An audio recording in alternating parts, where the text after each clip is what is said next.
আমাদের ঘরের বউমেয়েরা সংসার চালালে সংসারে কোন দিকে উন্নতি হয় জানেন কি? হয়তো এটা দেখলে ছেলেরা রাগ করবে, কিন্তু রাগ করার কিছুই নেই। এটা একদম বাস্তব কথা বলছি।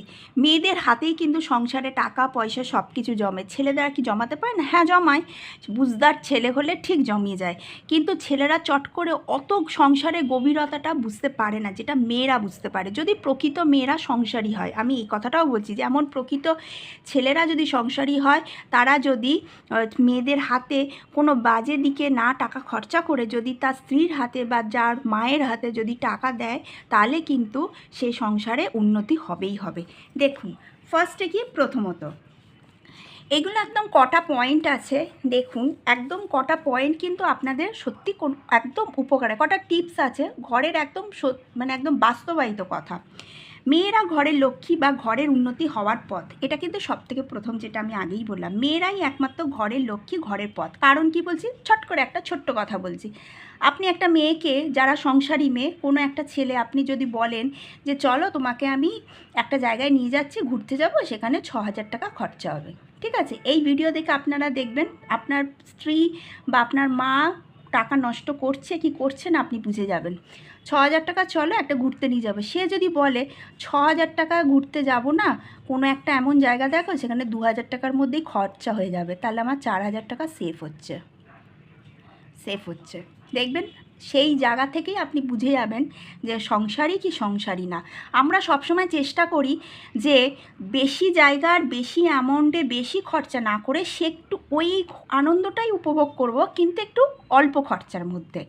দ্বিতীয়ত, মেয়েরা অনেক বুঝে সংসার চালায়, কারণ হাতে টাকা ওরা বেশি খরচ করতে চায় না, যেটা আমি এখনই বললাম। তারা কি করে, অনেকটাই বুঝে চালায়, তারা কিন্তু ভাবে না যে টাকাটা খরচা করব। আচ্ছা, আর একটা বাস্তব কথা বলি আপনাদের। দেখুন, সংসারে ধরুন আপনি 2,000 টাকা জমিয়েছেন, ঠিক আছে? খুব একটা সুন্দর জিনিস আপনার দেখে পছন্দ হলো, সেটার দাম হচ্ছে 1,000 টাকা, আর আপনার মাসের তারিখ হচ্ছে 25 ডেজ, 25 তারিখ হচ্ছে। আপনি দেখবেন সেই সব ঘরের মহিলারা সেই জিনিসটা কিন্তু আর কেনে না। সে কখন কিনবে বলুন তো? যখন 1 তারিখ হবে, যখন হচ্ছে 1 তারিখ হবে, তখন কিন্তু সেই জিনিসটা কিনবে। তারা কিন্তু 25 তারিখে সেই জিনিসটা কিনবে না। এটা হচ্ছে মেয়েরাই এই কাজটা করে। কিন্তু যদি ছেলেরা সংসার চালায়, তারা চারিদিকটা না ভেবে ঝট করে কিনে ফেলবে। তাহলে কি হলো, আমার 1,000 টাকাটা সেফ হলো না। তৃতীয়ত, কারেন্ট বা লাইট কিভাবে খরচ করতে হয় সেটা মেয়েরাই বুঝতে পারে। আপনারা দেখবেন যে মেয়েরা যখন রান্না করে, বউরা যখন রান্না করে, মারা যখন রান্না করে, আমাদের ঘরের মা বোনেরা যখন রান্না করে, তখন কি করে, যে ঘরে থাকে না সে ঘরে লাইটটা ঝটঝট করে অফ করে। বা দেখবেন ঘরের মধ্যে বলতে শোনা যায়, লাইট পাখাটা অফ কর, কিন্তু লাইট পাখাটা কারেন্ট কিন্তু বিল বেশি উঠবে। কিন্তু ছেলেরা করে না, ছেলেরা চালাচ্ছে তো চালাচ্ছে, চলছে তো। ছেলেরা অত কিন্তু সংসারে খুঁটিকাটির উপর চোখ দিতে পারে না, ঠিক আছে? কিন্তু সেটা মেয়েরাই দিতে পারে। তাহলে আমার কারেন্টের থেকে বিল খরচা, যদি আমি ধরুন 3টে রুম থাকে, ঠিক আছে? সেই 3টে রুমের মধ্যে যদি 3টে রুমেই লাইট পাখা চলে, তাহলে আপনার বিলটা বেশি উঠবে না।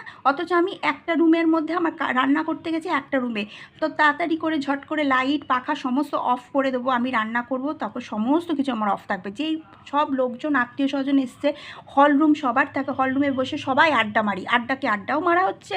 আর কি হচ্ছে, যে হচ্ছে ঘরে লাইট পাখাগুলো অফ আছে, যেমন আমি করি। আমার যদি হল রুমে সবাই গেস্ট আসে, বসে আড্ডা মারি আমরা, সেখানে কিন্তু আমার বেডরুম, আমার শ্বশুর শাশুড়ি বেডরুম, আমার শ্বশুরের বেডরুমটা লাইটটা পাখাটা চলে, কিন্তু লাইট অফ থাকে, তো সেগুলো অফ রাখি, তাহলে আমার ইলেকট্রিক সাশ্রয় হচ্ছে।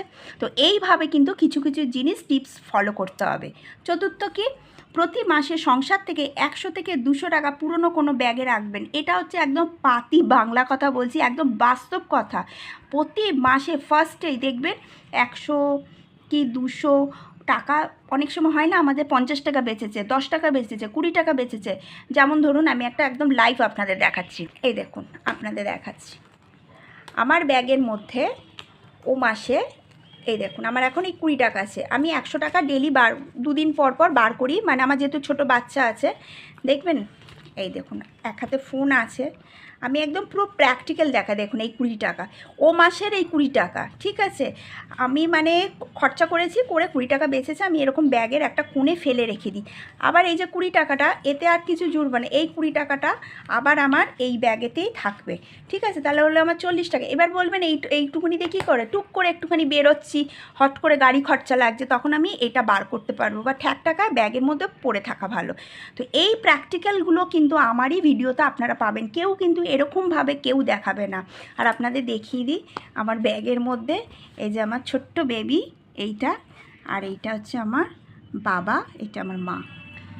তো এইটা হচ্ছে একদম বাস্তব কথা, যে যদি কারো 200, 300, 500 নিয়ে আপনারা মার্কেট বেরিয়েছেন, যেমন আমি 100 টাকা নিয়ে আজকে সকালে বেরিয়েছিলাম, তাতে আমার 20 টাকা বেঁচেছে। এই 20 টাকাটা আমি হচ্ছে এরকম ব্যাগের একটা কোণে ঢুকিয়ে রেখে দিই, আমার একটা জমতে, আমি এদিকে তাকাই না, ঠিক আছে। এরম করে করে কিন্তু আমার প্রায় 150, 200 টাকা মাসে জমে যায়, ঠিক আছে। জমবেটা মানে কি, ওর মোটা টাকা কেউ কোনো দিন যদি খরচা করে, টুকটুক করে যদি চারিদিক থেকে বেরোতে থাকে না টাকা, দেখবেন আপনার এমনিই জমে যাচ্ছে।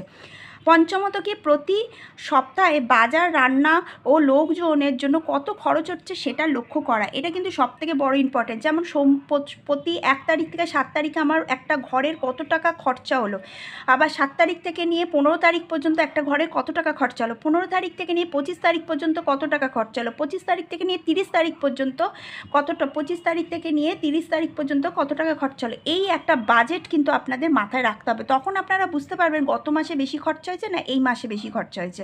আমাদের সবসময় খেয়াল করতে হবে কোন কোন সপ্তাহটা বেশি খরচ হচ্ছে। দেখুন, খরচ বেশি করাটা ইম্পর্টেন্ট না, আপনি ভাববেন কিপটে হয়ে থাকাটা না, আমি খাবো কিন্তু আমি অপচয় জিনিসটা আমি কম করব। ষষ্ঠত কি, কেনাকাটির উপর লাগাম দিতে হবে, মানে পয়সা টাকা থাকলেই যে কিনতে হবে তা কিন্তু না, টাকা পয়সা থাকলেই যে আমাকে সব কিছু কিনে ফেলতে হবে তা কিন্তু না। দেখুন, আপনাদের সেদিন আমি দেখালাম যে আমার জিনিস, সোনার জিনিস কিনি, আমি একটা বাস্তব দেখাচ্ছি। দেখুন, এই যে এই আংটিটা দেখছেন, এটাও আমি কিনেছি, কারণ কি, এইটা আমার মায়ের আংটি ছিল, এই আংটিটা কাটিয়ে এতটুকু সোনা বেরিয়েছে, আমি প্র্যাকটিক্যাল বলছি আপনাদের, এইটুকুনি সোনা বেরিয়েছে।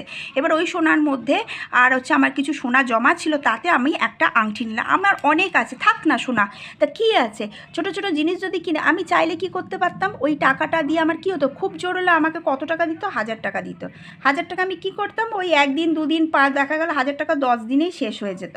তার থেকে আমি যদি একটা আংটি কিনে নিই, তাহলে আমার হাতে পড়ে থাকলাম, আমার সেটা কাজে লাগলো, কি একটা নাকছাবি কিনে নিলাম। আমি এই জন্যই ভিডিওতে আপনাদের প্র্যাকটিক্যাল সমস্ত কিছু দেখাই, যে বাস্তবে তাহলে কি হলো, মেয়েরাই কিন্তু জমাতে পারে, ছেলেরা জমাতে পারে, অনেক ছেলেদের হাতে আছে টাকা পয়সা, তারা জমায়, কিন্তু কি লক্ষ্য করবেন, তারা যদি একটু মেয়েদের হাতে দেয়, তারা কিন্তু জমাতে পারে। হ্যাঁ, ছেলেদের অবদান অবশ্যই আছে, ছেলেরা যদি ভদ্রসভ্য হয়, ঠিকঠাকভাবে রোজগার করে মেয়েদের হাতে দেয়, তাহলে কেন মেয়েরা জমাতে পারবে না। ছেলেদের অবদান সব থেকে আগে, ছেলেরা টাকা না দিলে মেয়েরা জমাবে কী করে, তাহলে সব থেকে ফার্স্ট হচ্ছে ছেলেরাই আগে নিজেদের রোজগারটা করে গুছিয়ে ডাঁটোয়ে থাকে, তারপর তার স্ত্রীকে বা মাকে, বোনকে দেয়, তখন তারা জমায়। ভিডিওটা ভালো লাগলে অবশ্যই লাইক, শেয়ার, সাবস্ক্রাইব করবেন।